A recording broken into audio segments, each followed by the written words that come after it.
नमो विष्णुपादाय कृष्णपृष्ठाय भूतले श्रीमते भक्तिवेदांत स्वामिनिति नामिने नमस्ते सारस्वती देवे गौरवाणी प्रचारिणे निर्विशेष शून्यवादी पाश्चात्य देशतारिणे। जय श्री कृष्ण चैतन्य प्रभु नित्यानंद श्री अद्वैत गदाधर शिवासादि गौरभक्त वृंद। हरे कृष्ण कृष्ण कृष्ण हरे हरे, हरे Ram Ram Ram Hare Hare.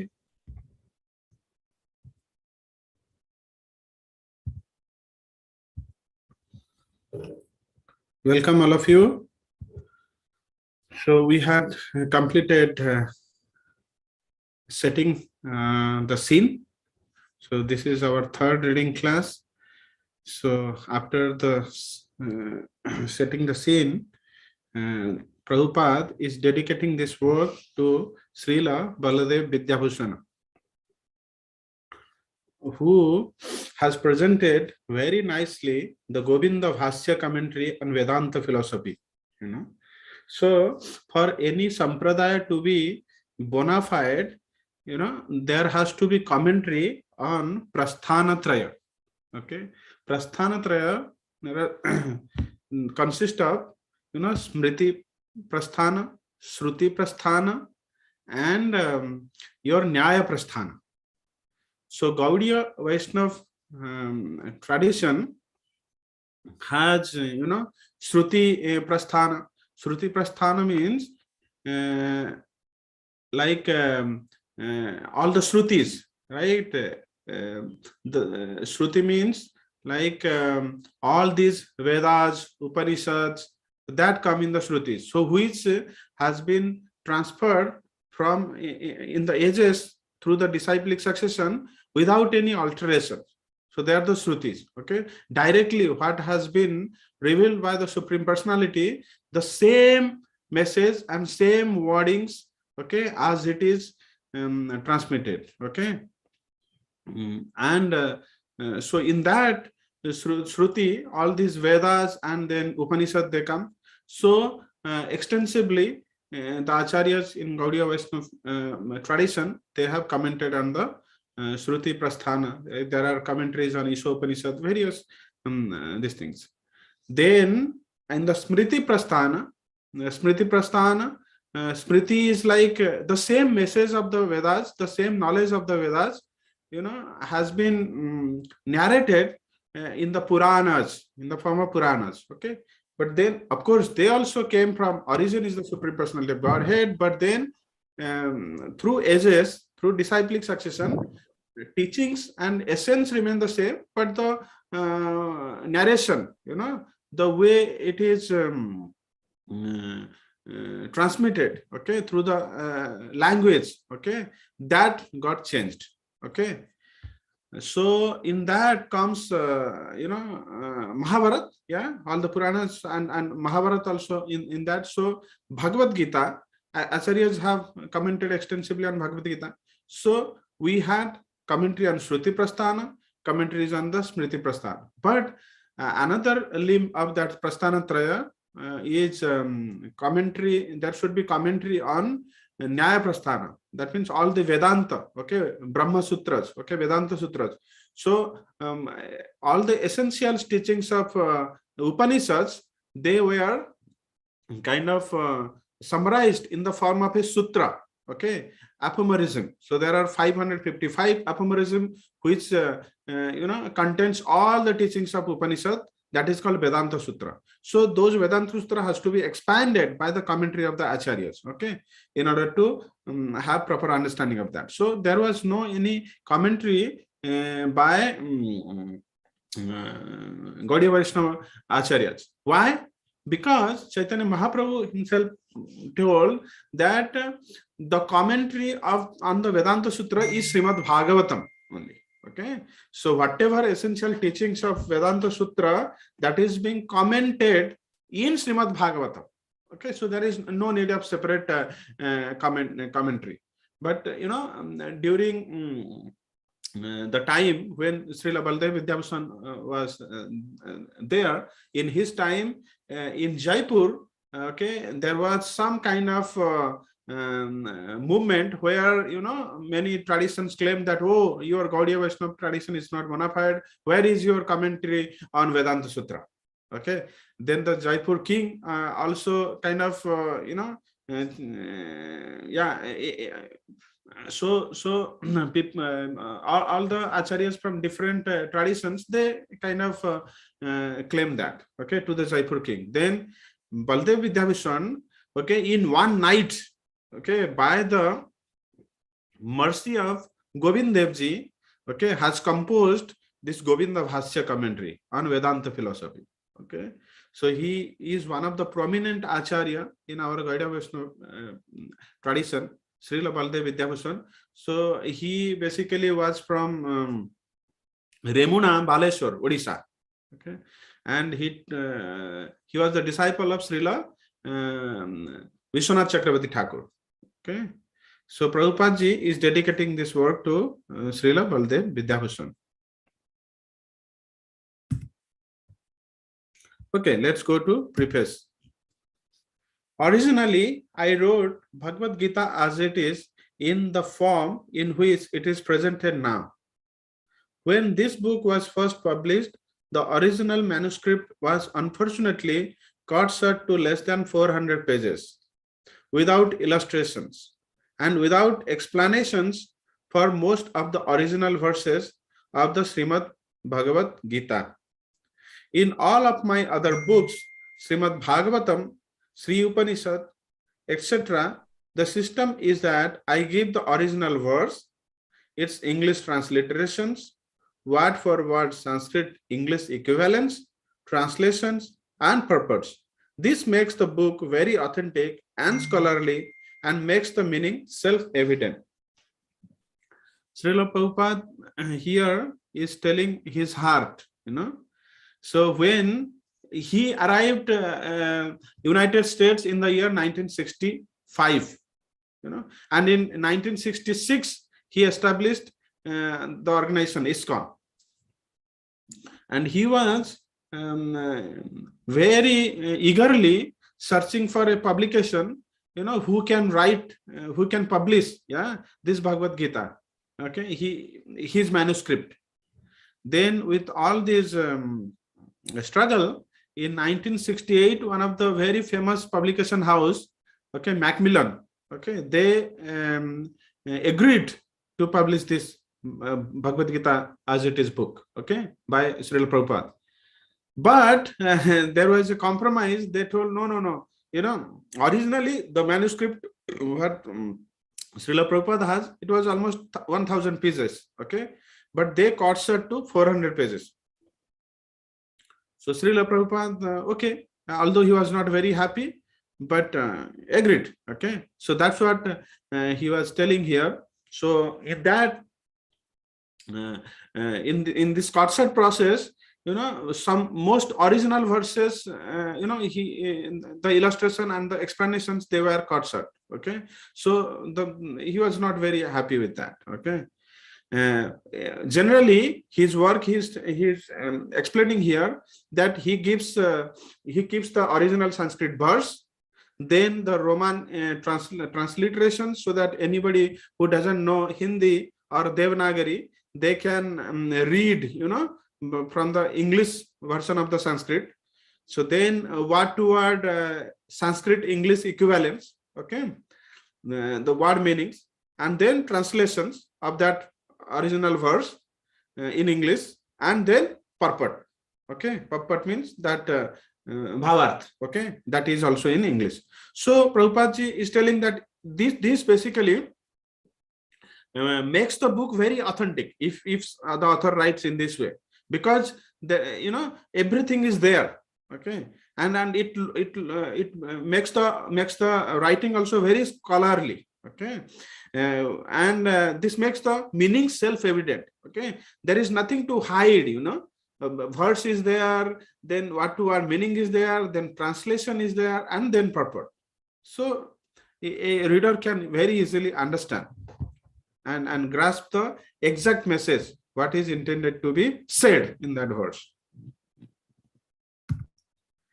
I was not very happy, therefore, when I had to minimize my original manuscript, but later on, when the demand for Bhagavad Gita as it is considerably increased, I was requested by many scholars and devotees to present the book in its original form.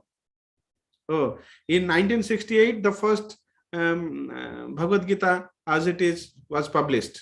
Okay, 400 pages. Then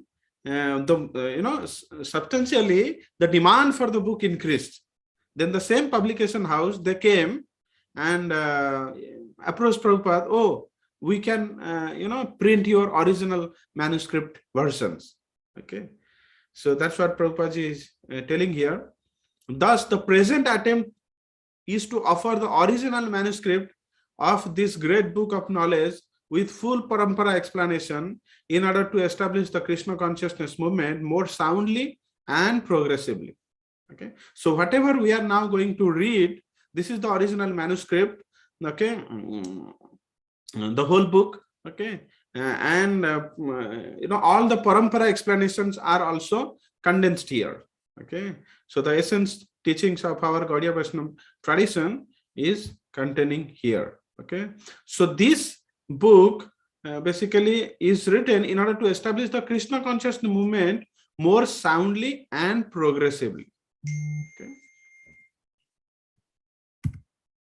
Our Krishna consciousness movement is genuine, historically authorized, natural, and transcendental due to its being based on Bhagavad Gita as it is. Okay. So Srila Prabhupada is telling here that this Krishna consciousness movement is genuine. Why genuine? Because this presentation is based on Bhagavad Gita as it is. Okay, whatever Lord Sri Krishna is intended to say, the same has been presented here. Okay, historically authorized, because in the parampara of disciplic succession, okay, from in the Acharya disciple succession, whatever has been transferred from the Acharyas, the same conclusions are here. Okay, that's the reason it is also historically authorized, natural and transcendental, because there is no difference between Krishna and his messages. So that's the reason it is transcendental and natural, because everybody is a part and parcel of Krishna. So we have a from within our constitution belong to him. So anything, any subject matter discussed in relation to Krishna, that's basically natural. Okay, we may not perceive at this moment, but actually this is the truth, due to its being based on Bhagavad Gita as it is. It is gradually becoming the most popular movement in the entire world, especially amongst the younger generation. It became so popular. Okay, it touched everybody's heart. Okay, and made a lot of transformations. So by reading this book, many turned into the devotees. Okay, many became devotees of Krishna, even in the Western world. And especially it touched the younger generation. And by the influence of younger generation also, older generations had shown interest. It is becoming more and more interesting to the older generation also. Older gentlemen are becoming interested, so much so that the fathers and grandfathers of my disciples are encouraging us by becoming life members of our great society, the International Society for Krishna Consciousness. So, International Society for Krishna Consciousness, so abbreviation is ISKCON. Okay, so getting inspired from Srila Prabhupada's disciple, their father and grandfathers, they became also life members of these organizations. Okay, why? Because they have seen transformations in their children. Okay, so they became so good, so nice, so cultured, so yeah, that's also inspired them too. So basically in this 2 paragraph, we have to take a note that, it shows Prabhupada's accommodative character, So although the manuscript was 1000 pages, but he was not stubbornly putting for no, you have to print 1000 pages only, because he wanted, okay, anyhow, the Krishna's message has to go.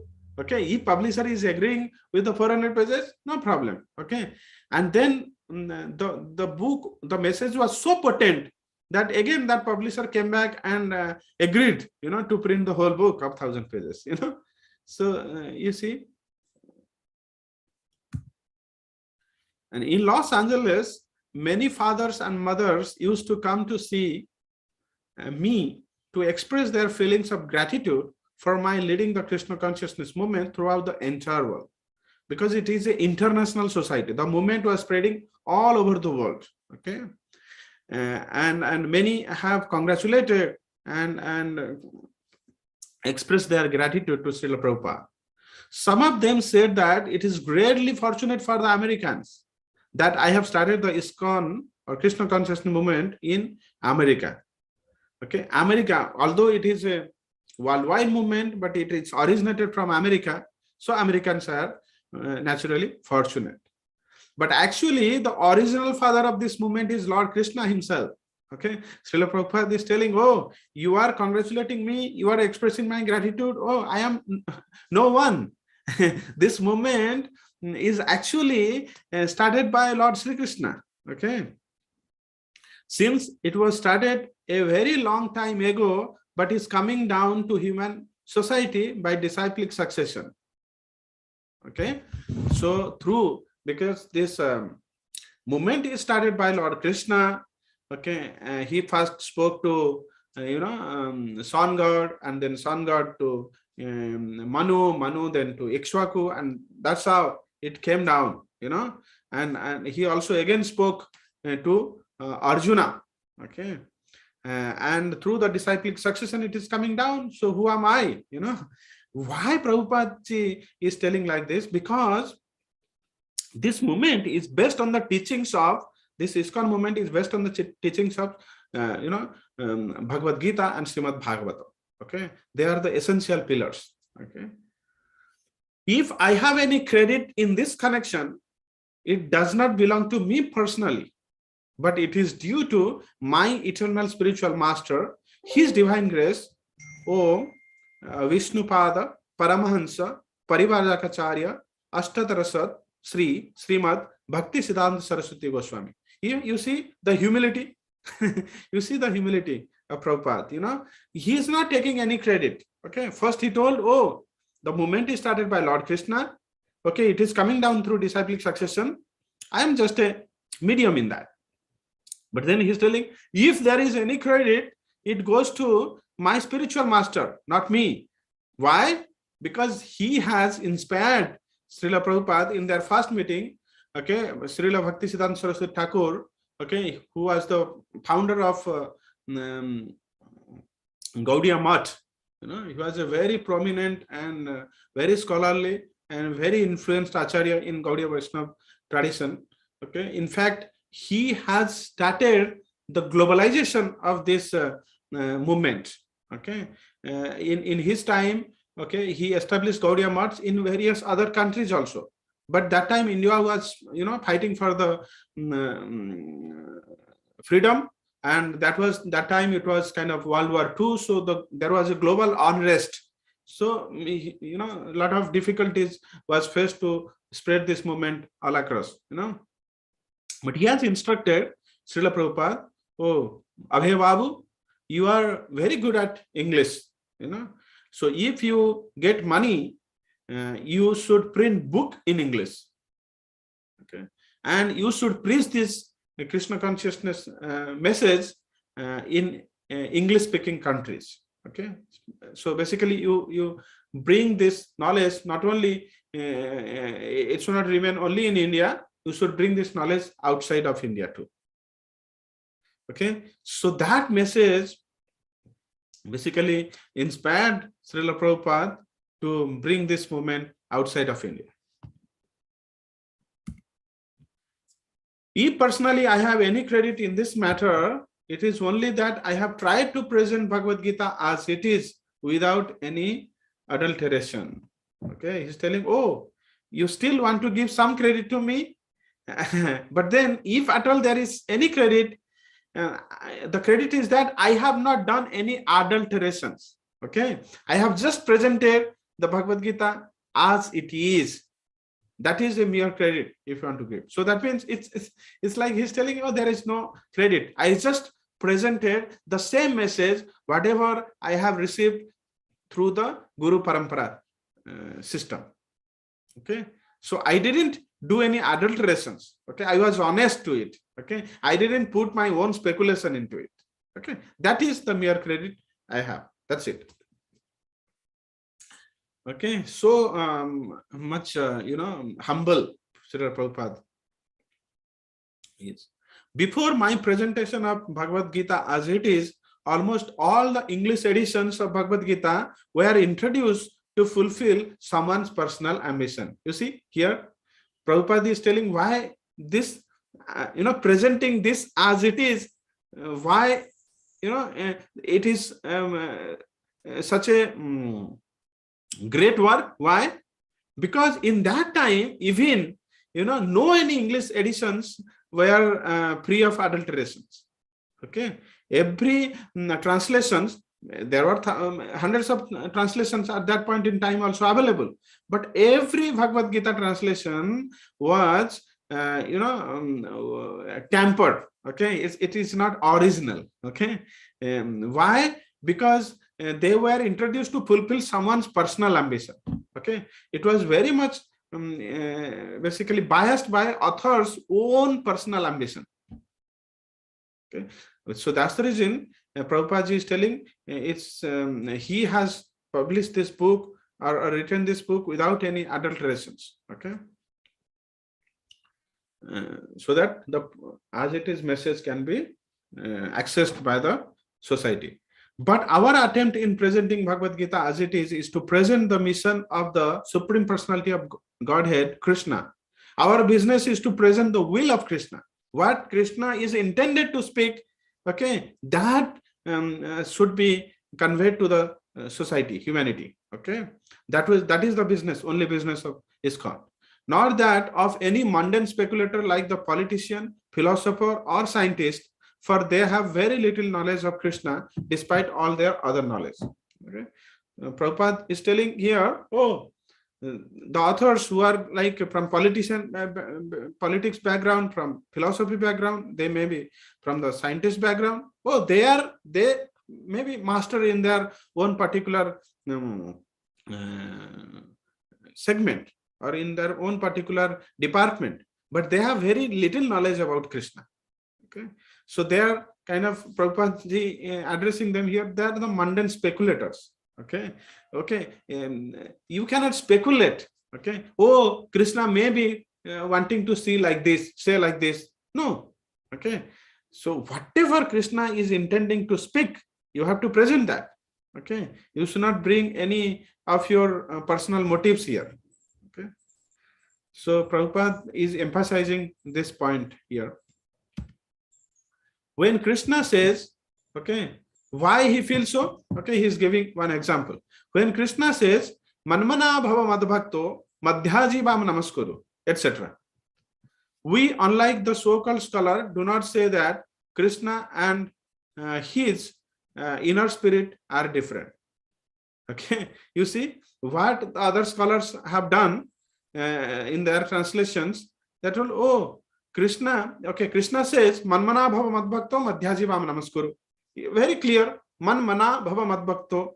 Okay, be madbhakto, be my devotee. Manmana, okay, think of me. Madhyaji, namaskuru. Okay, offer obeisances to me. Okay, offer worship to me. It's very clear. But modern scholars, what they have translated, they have said, Krishna and his inner spirit are different. Here Krishna is telling Manmana bhava madbhakto, means he's telling that the spirit inside me, okay, you should think of him. Okay, you should be his devotee. So something like that. So this is so much of twisting. Okay, so Prabhupada ji is telling, we are not doing that. Okay, we are presenting the message as it is. Krishna is, why he is telling so? Because Krishna is absolute. Okay, the God, when you say that God is absolute, there is no difference between God's names, God's form, God's quality. Okay, there is no difference between Krishna's names, Krishna's form, Krishna's qualities, and Krishna's pastime, etc. Okay, they are all at the transcendental level. Okay, this absolute position of Krishna is difficult to understand for any person who is not a devotee in the system of parampara. Okay, so who is not a devotee, he cannot understand the absolute position of Krishna. That's the reason he is saying like this, Krishna and his inner spirit are different. Okay, and that devotee has to be in the system of parampara, then only he can get this knowledge. Okay, so out of nowhere you cannot say, oh, I now I'm wholly devoted to Krishna, but I am enlightened by myself, okay, by in my own mind. Okay, so there is no guarantee that whatever you are thinking, it's true. Okay, so when the message comes from, because this is transcendental message, the message has to come from the Guru. Okay, and the Guru has got the message from his Guru, and that Guru got the message from his Guru. So like that, it is traced back to Lord Krishna. Okay, that, and Lord Krishna is above the mode. He cannot be influenced by this material nature. So that's the reason his knowledge are absolute. Okay, they are the complete truth. Okay, and the same truth is being transmitted in the disciplic succession. That's the reason parampara is very important. Okay, one should take the knowledge in a bona fide parampara. Like we are taking the shelter of Srila Prabhupada. Okay, we are in a bona fide parampara. Generally, the so-called scholars, politicians, philosophers, and swamis, without perfect knowledge of Krishna, try to banish or kill Krishna when writing commentary on Bhagavad Gita. So by their attempt, what they are trying to do, they try to banish Krishna or kill Krishna okay, when writing commentary on Bhagavad Gita. Because if you do twisting to his message, it's like that only. Okay, these other translations, they try to vanish and set aside Krishna. Okay, without perfect knowledge what he is trying to give. Okay, so now it comes to an end. So we are already time is up. Okay, so we are stopping here. Hare Krishna. Srila Prabhupada ki jai, Bhagavad Gita ki jai.